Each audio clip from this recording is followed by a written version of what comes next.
शहर में लोग थके रहते हैं, किसी के पास फुर्सत नहीं है लोगों से बात करने की। इस वैश्वीकरण के दौर में लोग इतनी तेज़ी गति से आगे बढ़ रहे हैं कि लोग अपनों से बातें करने के लिए भूल गए हैं। शहर में लोग इतने परेशान हैं कि उसे खुद नहीं जानता है कि वो ज़िंदगी में जीने आया है, ज़िंदगी उसे जीने के लिए सिखा रही है।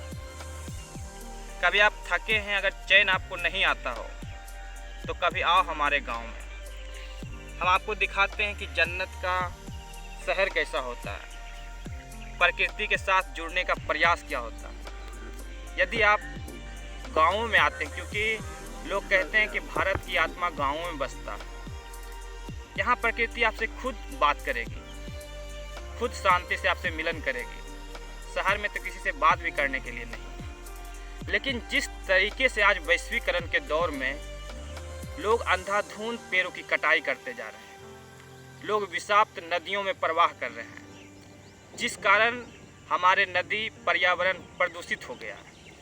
आज जहां हम बैठे हुए हैं वो जमुई के पास एक रांधन गांव पड़ता है, वहीं के समीप यह डैम है, जो पिछले 3-4 सालों से एक डैम सिर्फ नली के तरह बनकर रह गया है, जो कि विगत सदियों से इस डैम में हरा भरा और जलमग्न पानी हुआ करता था। आखिर पता है क्यों इसमें इतना कम पानी आता है? क्योंकि ये सब मनुष्य का ही देन है। एक समय था जब प्रकृति मनुष्य पर हावी था, और एक आज ऐसा समय है जब मनुष्य प्रकृति पर हावी हो रहा है। लेकिन मनुष्य ये ना भूलें कि आप प्रकृति को कभी समाप्त नहीं कर सकते, लेकिन प्रकृति जब चाहे आपको जैसे तैसे तरोड़ मरोड़ सकती है और आपको समाप्त भी कर सकती है। इस अंधाधुंध के दौर में हम शहरीकरण का विरोधी नहीं हैं, बल्कि हम उसका विरोधी हैं जो प्रकृति के साथ छल करने का प्रयास कर रहे हैं। आज जिस तरह से शहरों की ओर लोग प्रवाहित हो रहे हैं, लोग बस रहे हैं और पेड़ों के अंधाधुंध कटाई करते जा रहे हैं, सड़कें बनाते जा रहे हैं, वो हमारे देश के विकास के लिए अति उत्तम और सर्वोत्तम भी है। लेकिन ये ना भूलें कि जिस तरह से आप वनों की कटाई करते जा रहे हैं, उसका एक और भी विकल्प निकल सकता है। कहीं और उस पेड़ों का सृजन भी किया जा सकता है, जिससे प्रकृति के साथ हमारा छल भी ना हो और प्रकृति के साथ सौहार्दपूर्ण संबंध भी बनाए रह सकते हैं। आज देखिए, ये जो डैम है, आप खुद देख सकते हैं तस्वीरों में कि जो डैम इतना बड़ा डैम होने के बावजूद भी इधर करीब 5-6 सालों से इस डैम में पानी नहीं भरा है और ना ही भर पा रहा है। और कुछ दूर आगे जाइएगा तो मिट्टी का टीला भी मिल जाएगा आपको, जो कि पानी के ऊपर हो जाता है, जैसे वहाँ देख सकते हैं आप।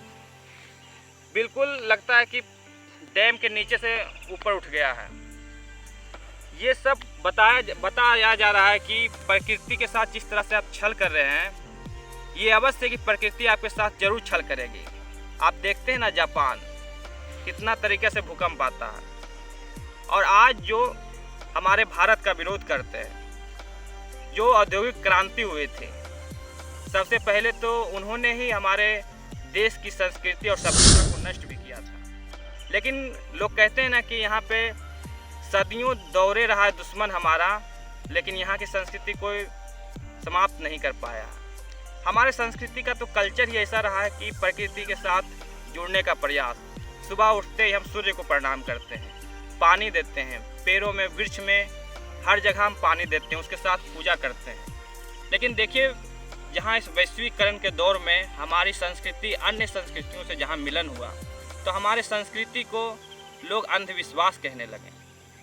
क्या ये अब अंधविश्वास से समझ में आ रहा है कि लोग ऑक्सीजन लेके घरों घरों ढूंढ रहे हैं, ऑक्सीजन अस्पतालों में मिलता जा रहा है, ऑक्सीजन बिक रहा है अस्पतालों में। आखिर ऐसा क्यों हुआ? क्योंकि लोगों ने प्रकृति के साथ जिस तरह से छल किया है वो काफ़ी निंदनीय है, और आज भी लोग नहीं समझ रहे हैं।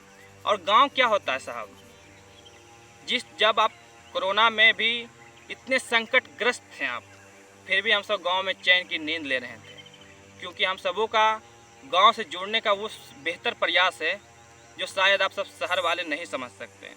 शहर वाले भले ही ज्ञान हो गए हैं, लेकिन वो ज्ञान का क्या मतलब जो प्रकृति के साथ जुड़ने का प्रयास ही ना करें। आज भी हम गांव में रहते हैं तो हमारे यहाँ जंगल, झरना और पेड़ वृक्ष पूरा है, लेकिन आपके यहाँ क्या है? आप शहर से गांव ढूंढते हैं। और एक शायरी भी क्या खूब किसी ने कहा है कि शहर में रहकर लोग गांव ढूंढते हैं और हाथों में कुल्हाड़ी लेकर छांव ढूंढते हैं। कहाँ से मिलेगा आपको छांव?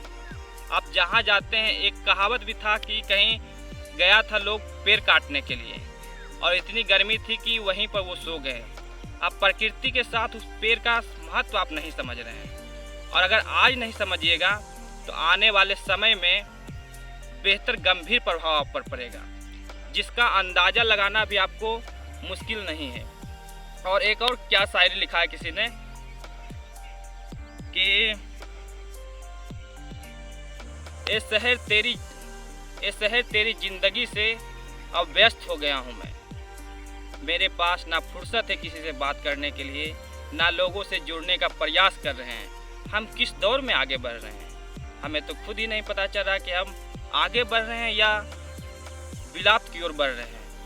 हम प्रकृति के साथ जुड़ने का प्रयास कर रहे हैं या प्रकृति को विनाश करने का प्रयास कर रहे हैं। और आज भी जब आप नहीं समझिएगा तो ऐसे ना जाने कितने हमारे भारत में डैम होंगे जो इस तरह से अब डैम के जगह सिर्फ नाली ही बनकर रह रहा है और पानी भी यहाँ का सड़ता जा रहा है।